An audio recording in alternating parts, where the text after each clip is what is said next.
আছে এই মন্দিরে যার জন্য সকল মানুষই চায় একবার হলেও এখানে ছুটে যেতে? সেই সন্ধানেই আমরা 4 বন্ধু মিলে রওনা দিই কেদারনাথ ধাম দর্শনের উদ্দেশ্যে। চলুন, চলার পথে আপনাদের সাথে ছোট্ট একটা গল্প শেয়ার করি। 2022 সালের মাঝামাঝি অর্থাৎ মে জুন মাস নাগাদ আমি একটা অয়েল পেন্টিং করি, এই যে সেই ছবিটা। তখন আমার মনে প্রাণে একটাই আশা যে বাবা কেদারনাথ ধাম দর্শনে যাব, সে যেভাবেই হোক। কিছু কিছু দাদা দিদিদের থেকে খোঁজ নিয়ে জানতে পারলাম কেদারনাথ ধাম দর্শন করতে অনেক খরচ, তা প্রায় অনেকটাই। তখন মনে মনে ভাবলাম, তাহলে কি আমাদের মতো মানুষেরা কেদারনাথ ধাম দর্শনে যেতে পারবে না? তাহলে কি আমরা বাবার দর্শনে যেতে পারবো না কোনো দিনই? আমি বলছি শুনুন, অনেক টাকা লাগে না, বাবার দর্শন করতে যেতে অনেক টাকা লাগে না। শুধু একটাই কথা বলবো, নিজের মনের কথা শুনে আর ভোলে বাবার উপর সম্পূর্ণ আস্থা এবং বিশ্বাস রেখে হর হর মহাদেব বলে বেরিয়ে পড়ুন। দেখবেন কোনো এক অদৃশ্য মায়ার টানে আপনিও পৌঁছে গেছেন আপনার আমার সকলের স্বপ্নের ডেস্টিনেশন শ্রী কেদারনাথ ধাম। কেদারনাথ যাত্রার A to Z budget plan আমি আপনাদের সাথে শেয়ার করব, তাই ভিডিওটা স্কিপ না করে পুরোটা দেখুন এবং যদি ভিডিওটা ভালো লাগে তাহলে সাবস্ক্রাইব করে অল নোটিফিকেশনটা অন করে দিন।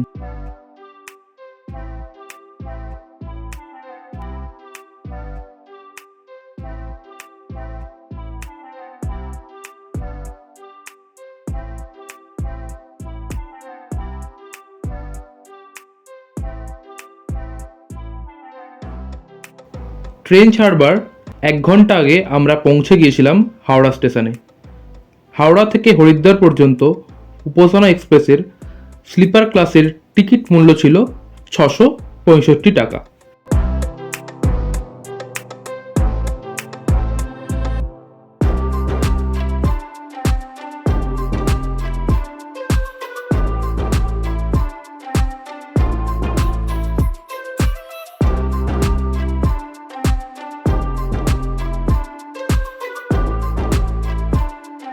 হাওড়া টু হরিদ্বার 12327 উপাসনা এক্সপ্রেসের চাকা গড়ালো সঠিক সময়, ঠিক দুপুর 1টায়।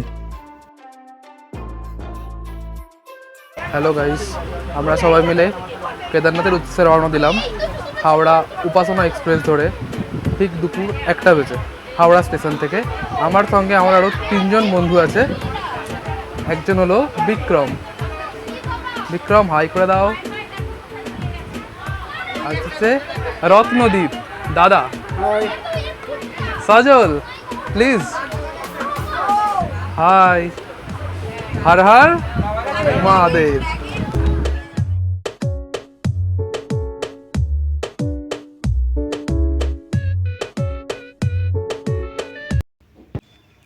জিএমভিএনের ডরমেটরিতে আমরা রুম বুক করেছিলাম জানুয়ারি মাস নাগাদ।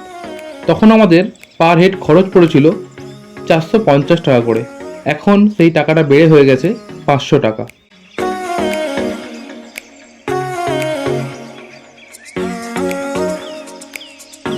দুপুর 1টায় হাওড়া থেকে রওনা দিয়ে বিকাল 5টা 16তে আমাদের ট্রেন এসে উপস্থিত হলো মধুপুর জংশনে। তখন আমরা বেশ আনন্দেই ছিলাম। তখনও বুঝে উঠতে পারিনি এর পরবর্তী সময়ে আমাদের সঙ্গে কি ঘটতে চলেছে। ট্রেন বেশ ভালোই চলছিল। ভাবছিলাম পাটনা, দীনদয়াল উপাধ্যায়, বারাণসী জংশনগুলো দেখতে দেখতে আমরা যাব, কিন্তু তখন কে জানে আমাদের দিতে হবে অসীম ধৈর্যের পরীক্ষা। ট্রেনটি বিহারের কিউল জংশন থেকে লখনৌ চারবাগ জংশন পর্যন্ত ডিরাইভ করা ছিল, যার ফলে ট্রেনটি তার সুনির্দিষ্ট যাত্রাপথে না গিয়ে ঘুরপথে যাচ্ছিল। বুঝে উঠতে পারছিলাম না হরিদ্বার পৌঁছাতে আমাদের আর কতক্ষণ সময় লাগতে পারে। বিশ্বাস করবেন না, একটা সময় এমন এসে উপস্থিত হলো যখন হোয়ার ইজ মাই ট্রেন অ্যাপে খুঁজেও দেখতে পাচ্ছিলাম না আমাদের ট্রেন ঠিক কোন রুটের ওপর দিয়ে ছুটছে। 2 মিনিট ট্রেনটা চলছে আর তারপর আবার 20 মিনিট দাঁড়িয়ে যাচ্ছে। তখন আমাদের খুব বিরক্ত লেগে যাচ্ছিল। হাওড়া টু হরিদ্বার 27 ঘন্টার ট্রেন জার্নি হয়ে দাঁড়ালো 40 ঘন্টার ট্রেন জার্নি। অর্থাৎ আমাদের ট্রেন উপাসনা এক্সপ্রেস তার নির্দিষ্ট সময়ের থেকে প্রায় 13 ঘন্টা লেটে হরিদ্বার স্টেশনে এসে পৌঁছালো। ট্রেনটি এত লেট করার ফলে হরিদ্বার স্টেশন থেকে বেরিয়েই আমরা বাস স্টপেজের দিকে রওনা দিই এবং ওখান থেকেই বাস ধরে সোনপ্রয়াগের উদ্দেশ্যে যাত্রা শুরু করি। আমি যতটা পেরেছি চেষ্টা করেছি হরিদ্বার থেকে সোনপ্রয়াগ পর্যন্ত এই অপরূপ প্রাকৃতিক সৌন্দর্যকে আপনাদের ফোনের 6 ইঞ্চি স্ক্রিনের মধ্যে তুলে ধরতে। প্রায় সারা বছর ধরেই আমাদের প্ল্যান চলতে থাকলো। যেহেতু আমাদের অক্টোবর মাসের 6 তারিখে যাত্রা স্টার্ট হওয়ার ডেট ছিল, আমাদের মধ্যে প্ল্যান চলতেই থাকলো যে অক্টোবর মাসে আমরা বরফ পাবো কিনা, কতটা ঠান্ডা থাকবে, সেখানে গিয়ে কেমন ধরনের জ্যাকেট নিয়ে যাব, খুব বেশি ঠান্ডা থাকবে কিনা, এইসব নানা ধরনের প্রশ্ন মাথার মধ্যে চলতেই থাকলো। তো সেই নিয়েই সারা বছরটা প্রায় আলোচনা করতে করতেই কাটলো। কিন্তু সমস্যাটা হলো প্রায় শেষ মুহূর্তে এসে। আমার কলেজে একটা পরীক্ষা ছিল। সেই পরীক্ষাটা সেপ্টেম্বর মাস নাগাদ হওয়ার কথা ছিল, কিন্তু এক অনিবার্য কারণবশত সেটি সেপ্টেম্বর মাসে না হয়ে সেটি অক্টোবর মাসের প্রথম সপ্তাহে চলে গেল। কলেজ থেকে ঠিকঠাকভাবে ডেটও জানাচ্ছিল না যে ওটা অক্টোবর মাসের প্রথম সপ্তাহে বলতে ক তারিখের মধ্যে হবে। সেই জন্য আমি পড়ে গেলাম খুব দ্বন্দ্বে।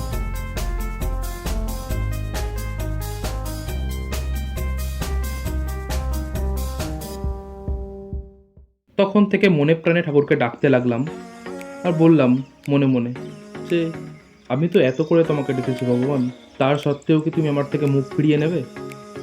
তখন আমার মা আমাকে বলেছিল যদি ভোলে বাবার ইচ্ছা থাকে তাহলে তুই ভোলে বাবার দর্শন অবশ্যই পাবি। সেই সময় একটা সিনেমার ডায়লগ আমার মনের মাঝে বারবারই ঘুরপাক খেতে থাকে। ডায়লগটা হচ্ছে রাখ বিশ্বাস তুহে শিব কা দাস। অবশেষে ভোলে বাবার আশীর্বাদে আমার পরীক্ষার ডেট পড়ল আমাদের যাত্রার ঠিক আগের দিন, অর্থাৎ 5ই অক্টোবর। পরীক্ষা তো যথারীতি দিতে গেলাম। পরীক্ষা তো ভালোই হলো বেশ। পরীক্ষা দিয়ে আসার পর ঘটল আর এক ঘটনা। এসে দেখি আমার পেটের প্রবলেম স্টার্ট হয়ে গেছে। তখন মনে মনে বাবাকে জানালাম, হে ভোলেনাথ, আর কত পরীক্ষা নেবে? যাই হোক, শরীর খারাপ নিয়েই ভোলে বাবার নাম নিয়ে হর হর মহাদেব বলে ট্রেনে উঠে পড়লাম। যা হবে দেখা যাবে।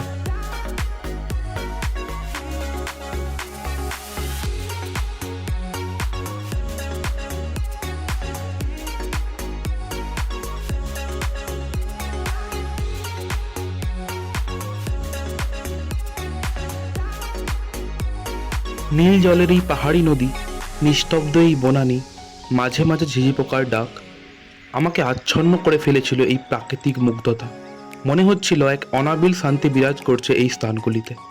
তাই তো উত্তরাখণ্ডকে দেবতার বাসভূমি বলে আখ্যায়িত করা হয়।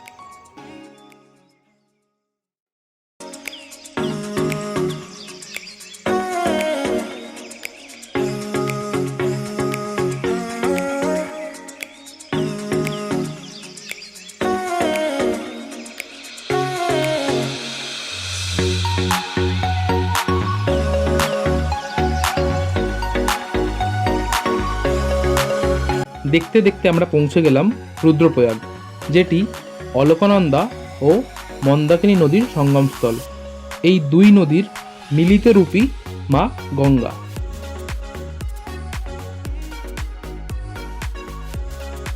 চলুন খরচ কত হলো তা একটু আলোচনা করে নিই প্রকৃতির এই অপরূপ শোভা দেখতে দেখতে। ট্রেনের টিকিট আপ ডাউন মিলিয়ে লাগবে 1330 টাকা। হাওড়া টু হরিদ্বার 27 ঘন্টার ট্রেন জার্নিতে আমি সাজেস্ট করব, যেহেতু দুপুর 1টায় ট্রেন, সেহেতু আপনারা লাঞ্চ করে ট্রেনে উঠে পড়ুন। সন্ধ্যাবেলা গরম চায়ের সাথে শুকনো কিছু খাবার খেয়ে নিন। শুকনো কিছু খাবার বাড়ি থেকে নিয়ে আসার চেষ্টা করবেন, অথবা হাওড়া স্টেশন থেকে শুকনো কিছু খাবার ও ফল কিনে নেবেন। এরপর রাত্রি 9টা বা 10টা নাগাদ ডিনার করে নিন। ট্রেন থেকেই 100 থেকে 150 টাকার মধ্যে খাবার পেয়ে যাবেন। এবার নিশ্চিন্ত হয়ে ঘুমিয়ে পড়ুন। পরের দিন সকালে ঘুম থেকে উঠে কিছু শুকনো খাবার এবং ফল খেয়ে নিন। এরপর আগের দিন রাতের মতো দুপুরের খাবারও পেয়ে যাবেন 100 থেকে 150 টাকার মধ্যে। হরিদ্বার স্টেশনে আপনি পৌঁছে যাবেন বিকাল 5টা নাগাদ। এরপর সোজা চলে যান হরিদ্বার ভারত সেবাশ্রম সঙ্গে।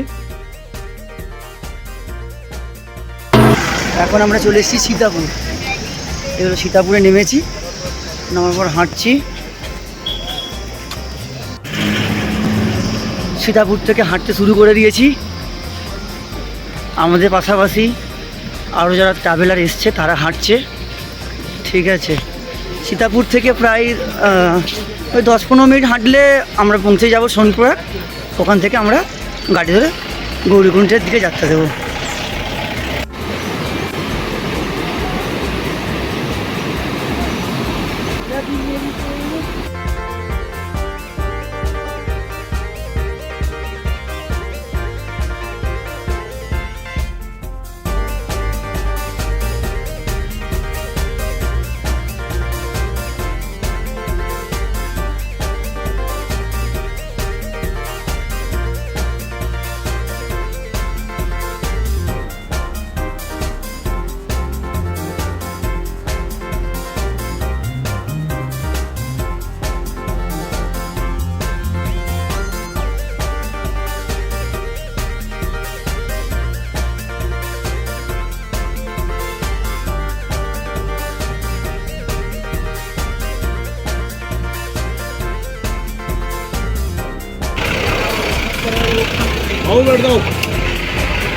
এখন বাজে বিকেল 4:37।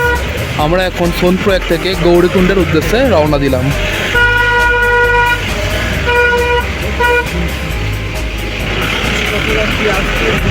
আজ আমরা গৌরীকুণ্ডের GMVN-এর ডরমেটরিতে স্টে করব।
ফ্রেশ হয়ে নিয়েছি, গৌরীকুণ্ড থেকে বেরিয়ে পড়েছি। ঠিক আছে,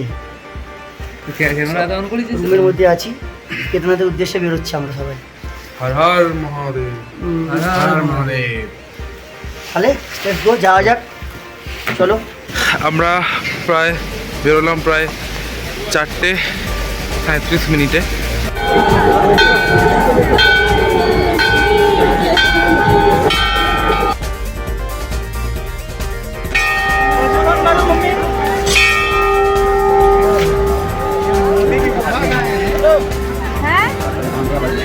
মানে প্রচন্ড খাড়াই রাস্তা। বাবার উদ্দেশ্যে বেরিয়েছি মানে আজকে। বলো হর হর মহাদেব।